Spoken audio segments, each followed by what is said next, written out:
Hey guys, it's Kate with Abt, and if you've ever been to our showroom here in Glenview, it's pretty evident we like to offer you a wide range of options. So as you probably saw in the thumbnail, in this video we're going to be taking a look at some of our stoves and comparing the least expensive one we sell here at Abt to the most expensive.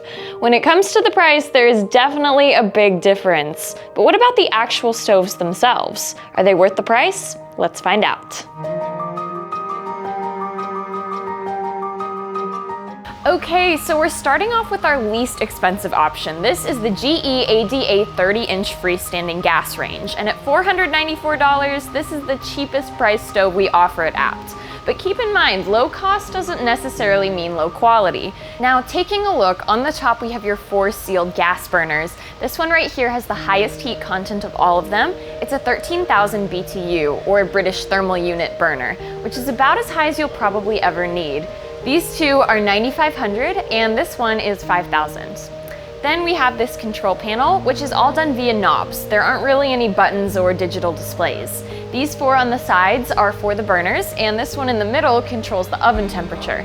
Then you have a switch right here for the oven lights. So there really isn't a timer or anything, but the oven will beep at you once it's done preheating, and I don't know about you guys, but I usually set a timer for my oven on my phone anyway, so that may or may not be something you even look for.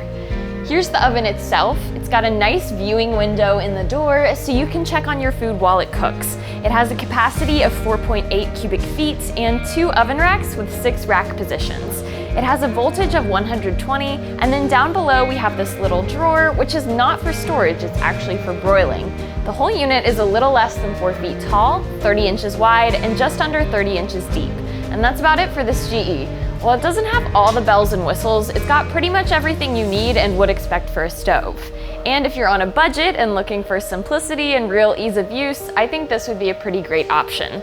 So that was our least expensive option. Now let's go look at the most expensive one and see how it stacks up.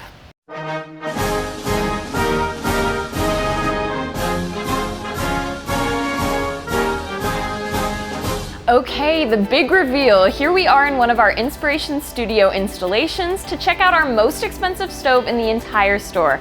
And it's a French brand, so bear with my pronunciation skills. This is the La Cornue Chateau Supreme Grand Palais 180 dual fuel range. And this bad boy will run you $208,200. So just a tad more expensive than the GE. You'll find La Cornue stoves in the homes of celebrities like Sofia Vergara, George Clooney, and even the late great Julia Child. Now you may be wondering, why so much money for a stove? Well, in addition to having all kinds of features for gourmet food prep, this is also a collector's item, something to be admired within the home. It's part of a collaboration between the brand La Cornue and the famous designer Ferris Rafali, and just by looking at it you can tell it was designed with aesthetics in mind. For example, this shade of blue is not just navy blue, but FR blue, developed exclusively for this series, and the accent pieces are polished nickel and brass. All La Cornues are handmade, made to order from France, which means if you're thinking of buying one, and if you are, give us a call. The features on this model that we're showing you today aren't set in stone, so you can mix and match and customize things to your heart's desire. This model's range top features 3 solid brass burners, 2 regular sized and 1 extra large, a French plaque, which is basically a burner that distributes heat in a centralized spread, an induction burner with 2 induction hobs, and my personal favorite, the gas lava rock grill, you know, for all your indoor grilling needs. It also comes with a solid walnut chopping block, 2 pull-out trays for open door broiling, and a center tray to catch any grill drippings. On to the oven part. It's 240 volts, so that's twice that of the GE, which honestly makes a fair amount of sense because it's got twice as many ovens. On the left, we have your gas oven, which has natural convection, a 3.1 cubic feet capacity, and a cast iron RCC disc on the bottom for braising and slow cooking. On the right side is your electric oven because if you're paying $200,000, this thing better do both. This one is a fan driven with electric convection instead of natural and a 2.7 cubic feet capacity, so just a bit more shallow than the gas oven. All in all, the left oven is better for cooking meats and the right oven is great for baking. These side panels have the oven controls for both. You can control the broilers, thermostats, and pick from 7 different cooking modes. Down at the bottom, you have these 2 drawers for storage, and below that, the plinth, which is entirely hand welded. Pretty cool if you ask me. And this entire unit has a height of 3 feet, a width of 70.1 inches, and a depth of 27.6 inches.